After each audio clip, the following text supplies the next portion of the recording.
You need to stop using hurtful words. Words are a very powerful force.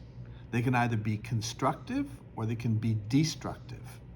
Words have meanings, and different meanings for different people. No two people will experience the same response to a particular word.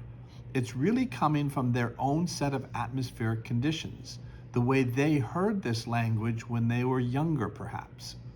So you can use this energy, this power of words to your benefit. You need to learn to discipline yourself to speak a certain way.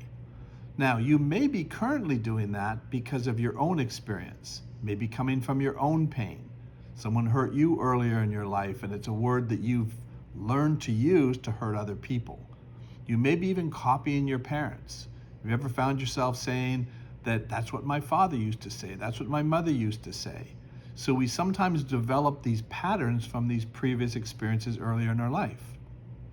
Now, if somebody says something to you that hurts your feelings, the key is to be able to apply understanding that they're filtering through their own set of filters, their own set of atmospheric conditions, that they may be using a word in a particular way that doesn't mean they're trying to hurt you, but you've experienced that word in a hurtful time. So have you ever said somebody gets upset with you and you say, but that's not what I said, but that's what they heard. They couldn't do it any other way. There's nothing wrong with what you said. There's nothing wrong with the way they responded. Two people can be right in the same situation with the same set of words. The key is to be intentional. Learn what words are hurtful, learn what words are constructive.